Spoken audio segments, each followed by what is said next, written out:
2018 동계올림픽의 성공적인 개최와 이후 지속가능한 발전 방안을 찾기 위한 시민 대토론회가 열렸습니다.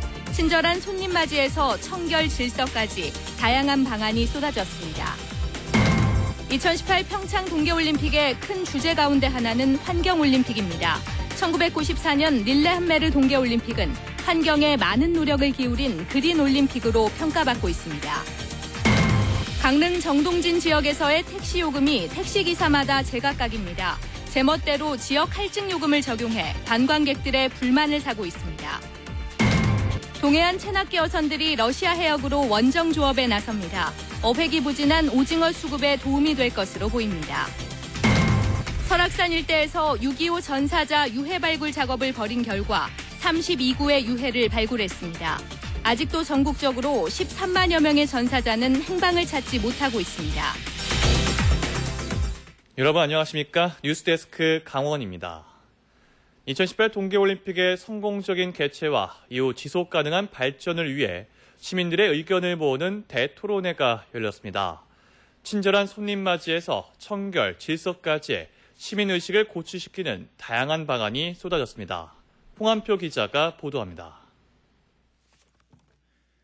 2018 동계올림픽을 유치하면서 강릉은 동해안권 경제자유구역 지정, 강릉 원주 복선철도 건설, 올림픽 특구까지 획기적인 발전을 마련할 전기를 맞았습니다.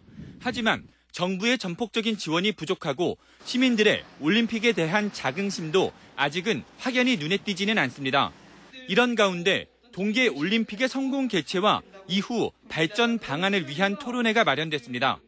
시민 의식을 좀 고취하고 이런 부분에 대해서 우리가 어떻게 올림픽을 치르면 성공적으로 치르고 또 치르고 난 이후에 우리 강릉 도시에 대한 이런 면모가 어떻게 될 것인가.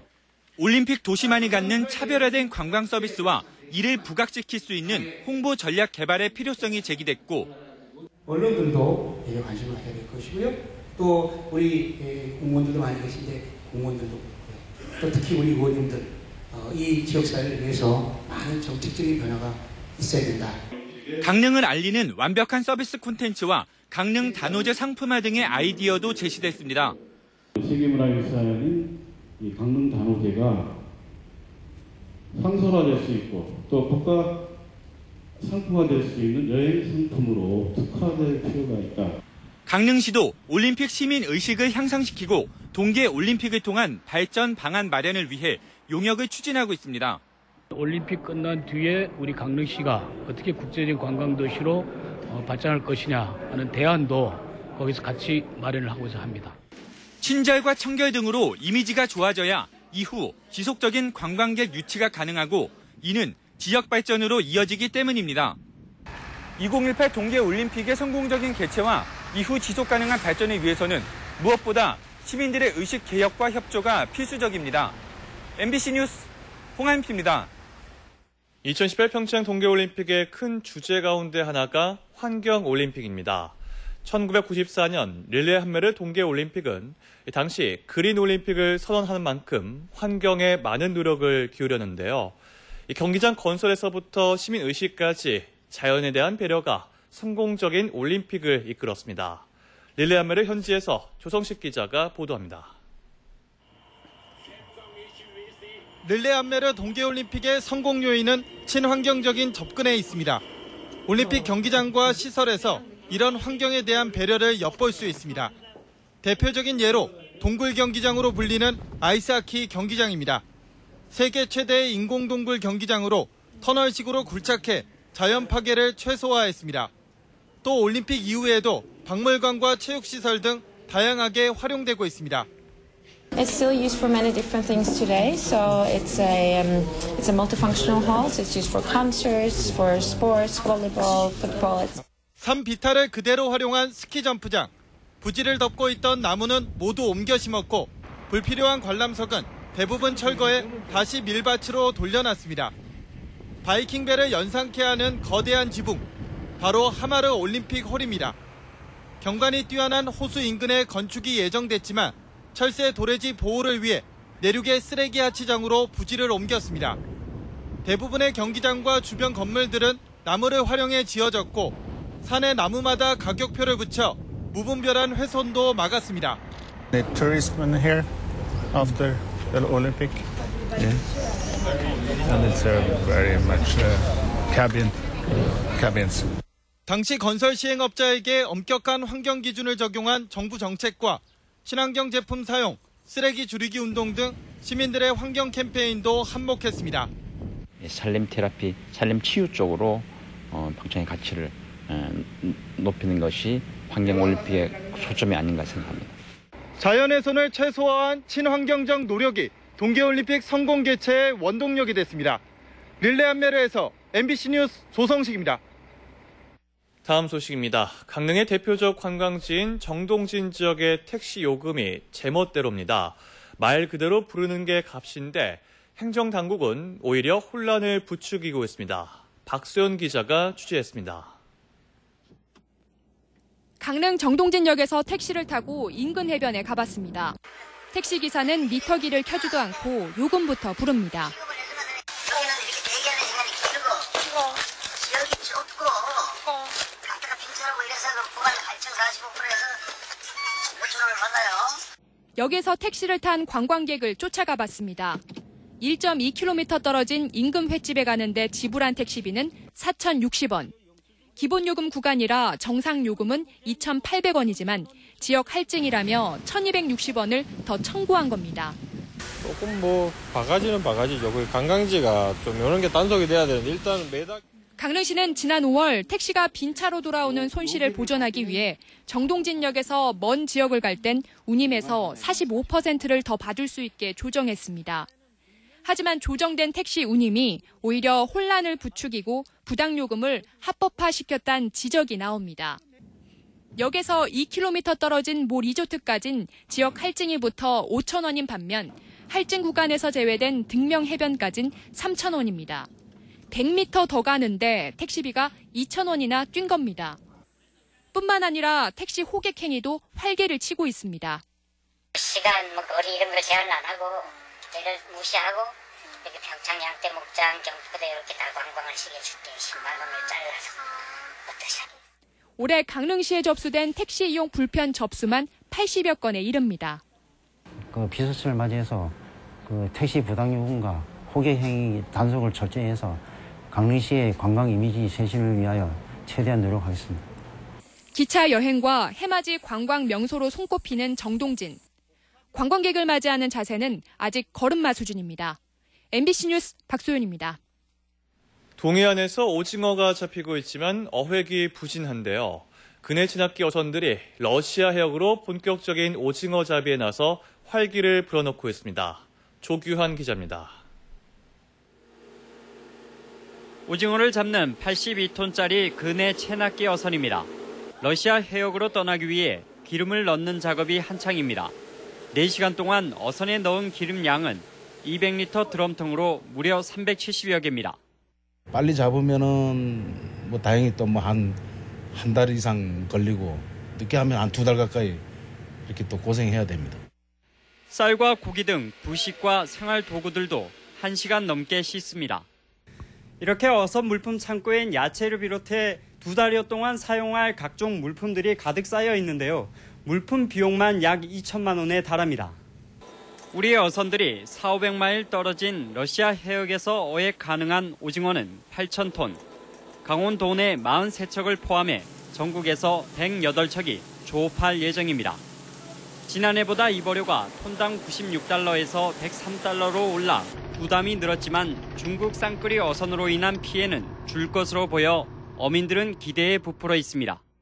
중국 쌍끌이 어선들이 러시아 수역까지 와서 우리 한국 어선들한테 막지 않은 피해를 줬는데 그나마 우리 북한 수역에서 저어받은 중국 어선들이 본국으로 자국으로 철망을 한다여 그나마 다행입니다. 러시아 해역에서 우리 어선들의 오징어 잡이는 10월까지 이어질 전망인데 어획이 부진한 오징어 수급에 도움이 될 것으로 보입니다. MBC 뉴스 조규환입니다. 6.25 한국전쟁 전사자들의 유해가 발굴돼 합동 연결식이 열렸습니다. 전쟁이 끝난 지 60년이나 됐지만 여전히 13만여 명에 이르는 국군 전사자들의 유해를 찾는 일은 요원하기만 합니다. 김인성 기자의 보도입니다. 숙연한 분위기 속에 특별한 연결식이 열립니다. 불교와 천주교, 기독교 순으로 종교의식이 진행되고 병사들의 헌화와 분향, 묵념이 차례로 이어집니다. 정성스럽게 유해를 아는 병사들이 한 걸음 한 걸음 조심스러운 발걸음을 옮겨 유해 발굴 감식단 차량에 옮겨 싣고 선배 전우에게 마지막 경례를 올립니다. 유해 발굴 감식단은 지난달부터 한국전쟁 당시 치열한 전투가 벌어진 동부전선 최전방 해발고도 1200m가 넘는 설악산 상봉과 신선봉에서 유해 발굴 작업을 벌였습니다. 그 결과 전사자 유해 32구와 유해 277점을 발굴했습니다. 한 분의 호국 영령님들이 선배 전우님들께서 가족의 품으로 돌아가실 수 있게끔 그런 마음을 가지고 정성을 다해서 이렇게 찾았던 것 같습니다. 한국 전쟁이 끝난 지 벌써 60년이 지났지만 여전히 13만여 명의 전사자들은 행방조차 찾지 못하고 있습니다. 가족의 유해라든지 유품이라든지 단 한 점이라도 찾으면 우리 보훈 가족들의 희망이고 좀 속도를 내서 발굴이 되었으면은. 군 당국은 이번에 발굴된 유해와 유품을 DNA 분석 등을 통해 신원을 파악해 가족을 찾을 수 있도록 돕는 한편 앞으로 유해 발굴을 더욱 확대해 나갈 방침입니다. MBC 뉴스 김인성입니다. 반려동물 등록제의 계도 기간이 올해 말까지 연장됐습니다. 간추린 뉴스를 배연한 기자가 전해드립니다. 강릉시에 따르면 당초 7월부터 본격 시행하려던 반려동물 등록제의 계도 기간을 홍보를 늘리고 제도의 미비점을 보완하기 위해 올해 말까지 연장했습니다. 한편 6월 말까지 강릉시에서는 모두 3,500여 마리가 반려동물로 등록됐습니다. 속초시는 자활농장에서 재배한 감자를 수확해 시중 가격보다 싸게 팔기로 했습니다. 속초시는 생산량의 절반은 기초생활수급자에게 시중가의 50% 수준으로 팔고 나머지 물량은 일반인에게 시중가의 80% 수준으로 판매합니다. 동해안 최북단 어장 가운데 하나인 고성 삼선여 어장이 2년여 만에 개방됩니다. 속초 해경과 군부대, 고성군 수협은 오는 22일과 23일 이틀에 걸쳐 대진과 초도 지역 어민들에게 삼선여 어장을 한시적으로 개방해 어획 활동을 하도록 할 방침입니다. 양양군은 모두 4억 2천만 원을 들여 해안 경관이 뛰어난 현남면 남해항에 바다 전망대를 설치하기로 했습니다.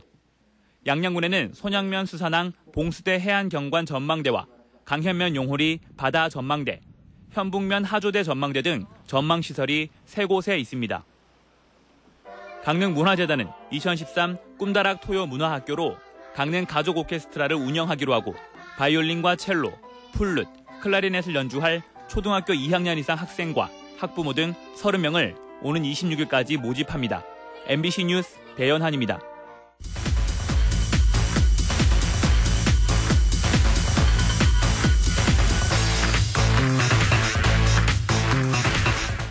집중호우로 도내에서 114억 원의 피해를 입은 것으로 잠정 집계됐습니다. 강원도 재난안전대책본부는 도로 43곳, 하천 83곳, 수리시설 20곳 등 공공시설 250곳에 110억 원, 주택 133개 동, 농작물 18헥타르 등 사유시설이 3억 9천만 원의 피해를 입었다고 밝혔습니다. 지역별로는 춘천시가 59억 원으로 가장 큰 피해를 입었고 평창군이 34억 원, 홍천군 10억 원, 철원군 6억 원, 화천군 5억 8천만 원 순으로 나타났습니다. 강원도는 오는 22일까지 피해 보고를 마치면 피해액은 더 늘어날 것으로 예상하고 있습니다. 강원도의회가 정부에 미시령 동서 관통도로의 국도 전환을 촉구하는 건의문을 채택했습니다. 강원도의회는 국가지원 지방도 56호선인 미시령 동서 관통도로는 국가가 건설비 전액을 부담했어야 하지만 설계 당시 정부가 사업비 과다 소요를 이유로 민자 유치를 추진해 도내 터널 가운데 유일하게 통행료를 받고 있고 전국의 다른 민자 터널 통행료와 비교할 때도 킬로미터당 통행료가 가장 비싸다고 지적했습니다.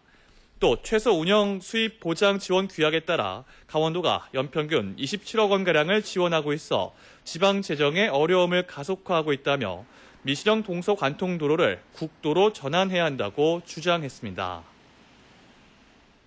대통령 주재 관광진흥 확대 회의에서 해양수산부가 크루즈 산업 활성화 대책을 보고하자 최문순 지사가 강원도의 추진 상황을 점검했습니다. 최 지사는 오늘 크루즈 산업은 강원도의 새로운 성장 동력이 될 것이라며 정부가 추진 의지를 갖는 만큼 선제적으로 대응해 줄 것을 당부했습니다. 강원도는 이에 따라 전담 특별팀을 구성해 기본 계획을 수립하고 속초항을 크루즈 모항 사업지로, 도립대학을 크루즈 산업 전문 인력 양성 교육기관으로 각각 지정받도록 할 방침입니다. 지난달 강원도 수출이 다시 감소세로 돌아섰습니다. 한국무역협회 강원본부에 따르면 지난달 도내 수출액은 1억 7,418만 9천 달러로 지난해 같은 기간보다 1.3% 감소했습니다. 수출이 감소한 이유는 합금철과 시멘트, 주류 등의 수출이 급감했기 때문으로 합금철은 2,308만 9천 달러로 1년 전에 비해 38%나 하락했습니다. 그러나 의료용 전자기기와 자동차 부품은 각각 42.5%, 27.6%의 증가율을 보였습니다. 원주지방환경청이 토양오염 예방을 위해 6년여 동안 클린주유소 제도를 운영해 모두 28개 업소를 지정했습니다. 클린주유소는 이중벽 탱크와 이중배관 등 오염물질의 유출을 방지하는 시설을 갖춘 친환경 주유소로 지정되면 15년 동안 법정 토양오염 검사를 면제받을 수 있습니다. 클린주유소 신청자는 환경청에 신청서와 구비 서류를 제출하면 되고 심사와 현장 확인 등을 거쳐 지정됩니다. 강릉시가 아이 돌봄 지원 사업의 대상자를 늘리기로 했습니다. 지금까지 다자녀 가정의 경우 어린이집을 이용하지 않는 만 36개월 이하의 아동 2명 이상일 때 지원을 받을 수 있었으나 앞으로는 아동이 어린이집을 이용하더라도 지원이 가능해졌습니다. 또 맞벌이 부모의 경우 자녀를 돌봐줄 가족이 있는 경우 해당되지 않았지만 앞으로는 맞벌이 부모의 정부 지원이 허용됩니다. 강릉시는 이에 따라 지난해 5억 3천만 원의 예산을 크게 확충해 올해는 8억 9천만 원으로 확대 편성했습니다. 무형문화유산 보호 활동을 할 무형유산지기가 지역별로 운영됩니다. 이상으로 뉴스데스크 강원을 마칩니다. 이어서 스포츠 뉴스가 이어집니다. 고맙습니다.